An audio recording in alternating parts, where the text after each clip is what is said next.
2025 was somewhat of a quiet year for PlayStation. Yes, we got the Game of the Year nominated Death Stranding 2 on the Beach, and Sucker Punch's exciting sequel to Ghost of Tsushima, Ghost of Yotei. But aside from that, there wasn't really a lot of activity from Sony's first-party studios. Instead, you had to look to developers outside of Sony's stables who thankfully kept the PS5 ticking over with an array of interesting games. Right at the back end of 2024, Infold launched the console-exclusive Infinity Nikki, and has been delighting stylists around the globe over the past 12 months, and smaller projects such as Sword of the Sea, Dispatch and Baby Steps have all been enjoyed on PlayStation 5.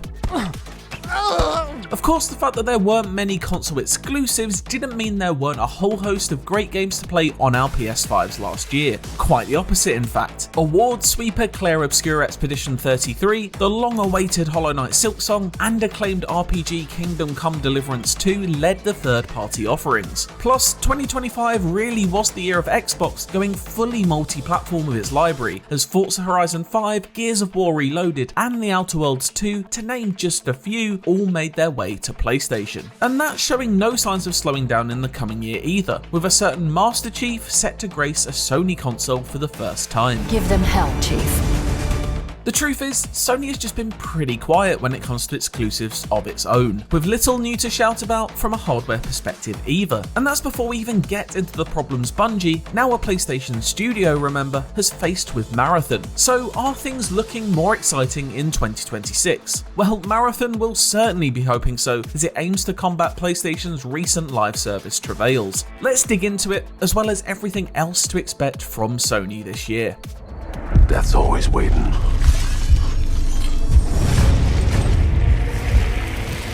Just not for me.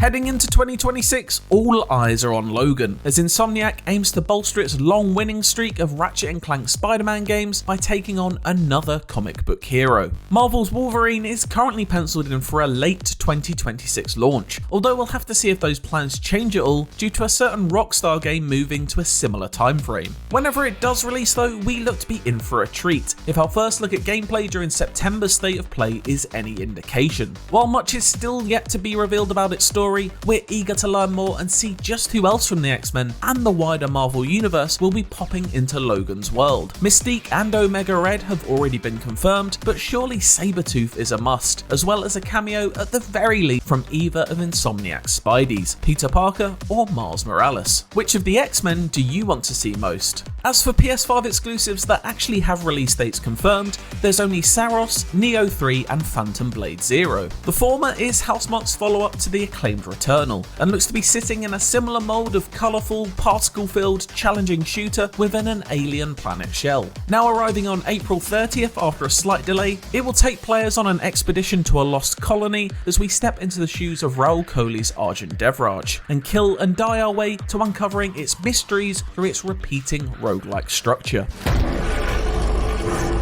Neo 3 is a console exclusive for PlayStation, as it's also arriving on PC when it launches on February 6th. A chronological sequel to the events of the series' first game, Team Ninja is back with a fresh dose of its own brand of punishing Souls-like action in feudal Japan. Things are being shaken up this time though, thanks to the introduction of a ninja playstyle, which promises to control completely differently from the traditional samurai option. Trust a studio called Team Ninja, which is also responsible for the Ninja Gaiden series, to want to add ninjas to Neo. That's enough ninjas for one sentence, I think. Phantom Blade Zero is a hotly anticipated wuxia action RPG coming from Chinese developer S-Game. The lead character is called Soul, so you can probably guess what genre this project also borrows heavily from too. I can confirm this myself after briefly going hands-on with it at Gamescom 2025, and I found that there is indeed plenty of punishing combat with a complex skill set to master. But there are other action game influences too, so the combat tempo is much higher than in your typical Souls-like. Up for some punishment? Well, you'll have to hold on a little longer yet, as Phantom Blade Zero will be released on September 9th.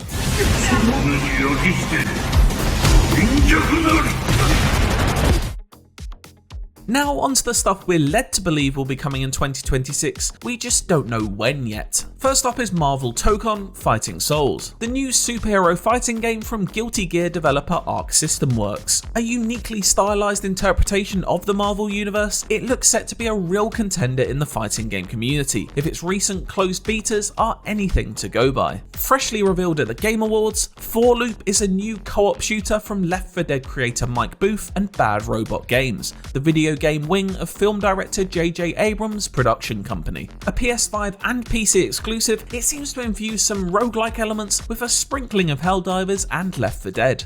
No release date has been given yet, but playtesting will start soon. Then we have Marathon, the new extraction shooter from Destiny developer Bungie, which was initially meant to arrive in 2025, but had a rough year to say the least. Delayed into this year and now coming out in March, the studio will be hoping for a big comeback story this year and buck the trend of recently failed Sony live service shooter offerings such as Concord. Instead, it'll be looking to the likes of the wildly successful Arc Raiders and PlayStation's very own Helldivers 2 for a template to follow. Shooter pedigree doesn't come much stronger than Bungie though, so let's hope it can turn around those initial impressions. The dream is not over. Speaking of live service shooters, Fair Games is reportedly still in development at Haven Studios, despite the departure of its founder Jade Raymond in May of 2025, and even more recently, the game's creative director Daniel Drapeau leaving in September. With still no gameplay to be seen and no sign of a release date for this competitive heist shooter, serious questions now have to be raised about whether it will ever see the light of day. Laser swords more your cup of tea? Well, Intergalactic the Heretic Prophet may be the one for you. We're very much dreaming if we think this is coming any earlier than 2027, but hopefully we get a good look at gameplay for Naughty Dog's new sci-fi game over the next 12 months. Expectations are naturally high from one of Sony's most beloved developers though, with creator Neil Druckmann calling it the most ambitious game they've ever made. But what about all of those other PlayStation studios cooking up exclusives? Well, Guerrilla may not be developing the recently revealed mobile MMORPG Horizon Still Frontiers itself, but has been recruiting for its own multiplayer entry into Aloy's universe. Could we see that in 2026? What about Santa Monica's next project? Is it finally time to see what Cory Barlog's mystery game is if a new God of War isn't imminent? All good questions, none of which I have the answers for. What's your name? Jason Duval. I seen you here before. You might have.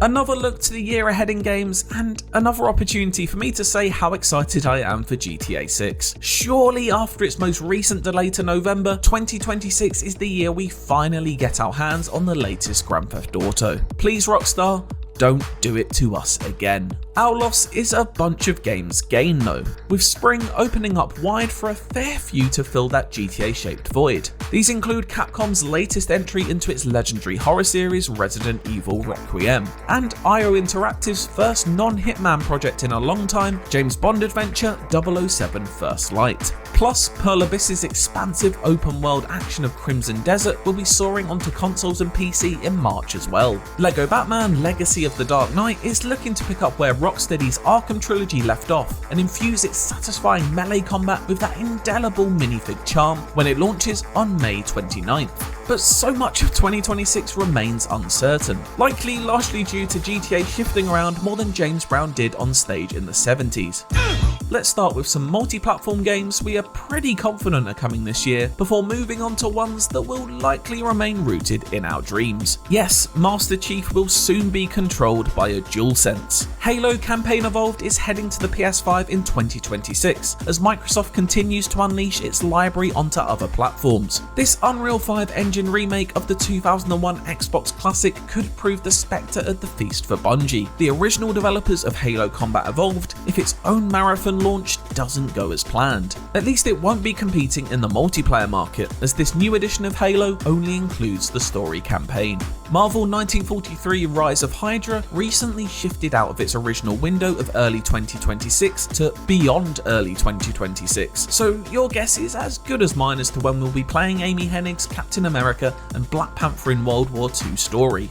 Legendary PlayStation hero Lara Croft will be returning in a reimagining of her original game titled Tomb Raider Legacy of Atlantis. And Finnish developer Remedy is back with another entry in its connected universe, Control Resonant. Also announced at the Game Awards was the pleasantly surprising Star Wars Galactic Racer from the makers of Burnout and Need for Speed that is scheduled to drop sometime in 2026. Now this is pod racing.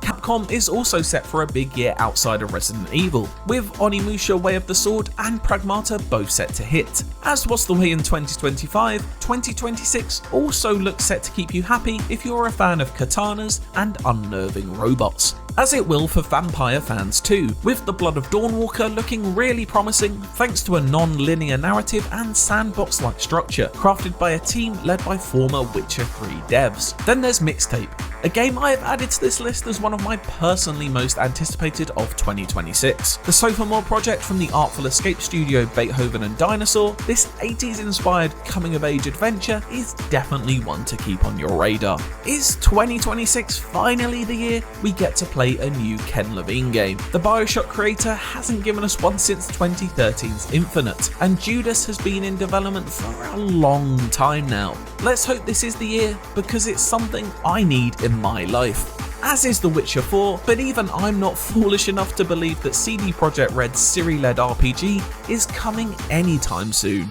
But feel free to surprise me, I'd love that.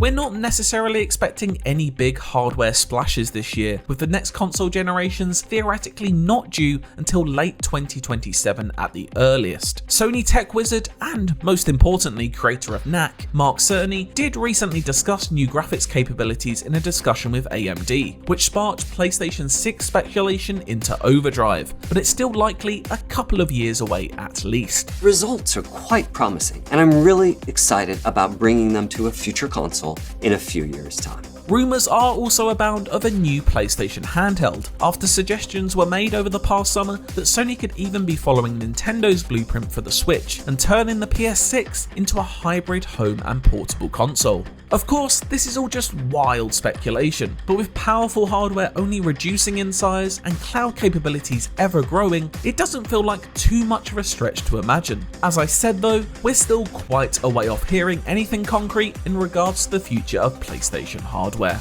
And that's everything we know, along with a few guesses thrown in about what to expect from PlayStation in 2026. What games are you most excited for this year? Let us know in the comments below. And for everything else throughout 2026, keep it locked to IGN.